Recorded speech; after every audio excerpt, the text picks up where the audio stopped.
Let's go back and go to extract primitives. As you learned, it's a quick way to get geometry from the scanned object. Very quickly, let's extract this plane, which is at the bottom. As you normally see, you're probably worried what this is a constraint about. Well, the software automatically finds the best fit of this plane and it creates it as it approximates in the best way all the points of the scan. The problem is that sometimes they are not really accurate, and the goal, or what we call design intent, is actually to create this plane in the best way for the design, which in our case means, I will just show the coordinate system, that technically what I want is this to be parallel to the bottom. So that's why we use here, and we can choose that this plane needs to be parallel. What we introduce in our version is something what is called auto constraint. This will help the user, when extracts some primitives, automatically to generate this primitive in the best possible way.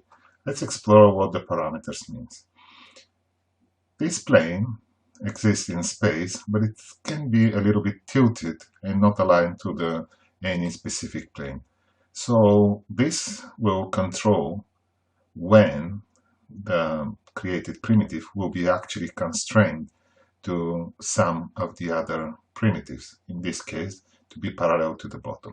So if this plane is actually tilted less than 0.5 degrees, the software will assume that we want this to be horizontal, and it automatically will create this parallel. I will create this. I will take this plane here and will create another one. Now, as you see, the software found this plane and it discovered that the tilt angle is less than 0.5 degrees with the bottom plane, and it's automatically created this plane. To understand why this is important, we will do some analysis on this plane.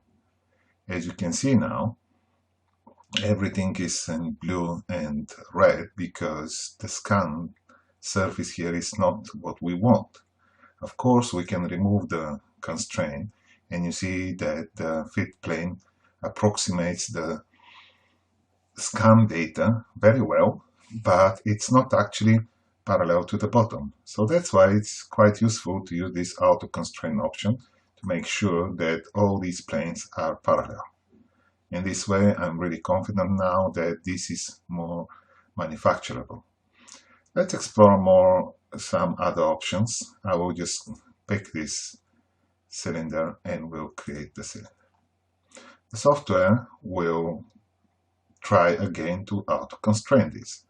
What happened in this case is the software found that based on the tilt tolerance means the axis of the cylinder is almost as the z-axis. So it will create this parallelism. It will create this cylinder to be parallel to my z-axis. But there is also another option here, which is called coincidence tolerance. What this means is that it will take the point from the axis of the cylinder and it will find that it's actually close with less than 1 millimeter to the z-axis, to the blue arrow which you see on the screen. And in this case, we'll create it completely coincidence with the z-axis, which is actually what we want to do. And I will create.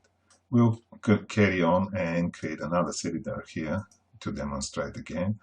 As you see, the cylinder now it's again concentric with the z-axis, and this will ensure that both cylinders are completely in line. So this is how quickly you can extract the primitives in a more accurate way. You can always go back and edit them, but with this option, auto constraint, you can create much more accurate models that are with their design intent. I hope this video is useful. Thank you for watching.